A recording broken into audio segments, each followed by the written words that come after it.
সমসাময়িক বিষয়ে মঙ্গলবার সচিবালয়ে সাংবাদিকদের সাথে মত বিনিময় করেন সড়ক পরিবহন ও সেতুমন্ত্রী ওবায়দুল কাদের। এতে মার্কিন সহকারী পররাষ্ট্রমন্ত্রী ডোনাল্ড লুর ঢাকা সফরের বিষয় এড়ায়নি। তার আগমনে আওয়ামী লীগের কোনো মাথা ব্যথা নেই উল্লেখ করে ওবায়দুল কাদের বলেন, ভিসা নীতির তোয়াক্কা করে না সরকার।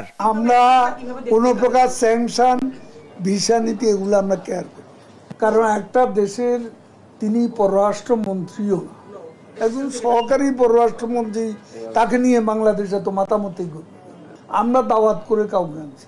আন্দোলনে বিএনপি নেতাকর্মীরা আস্থা হারিয়ে হতাশায় ভুগছে দাবি করে আওয়ামী লীগ সাধারণ সম্পাদক বলেন, পণ্য বর্জন ইস্যুতেও তারা ব্যর্থ। ইদানিংকালে তারা ঢাকায় দুটি সমাবেশ করেছে, দুটি সমাবেশই ফ্লপ করেছে।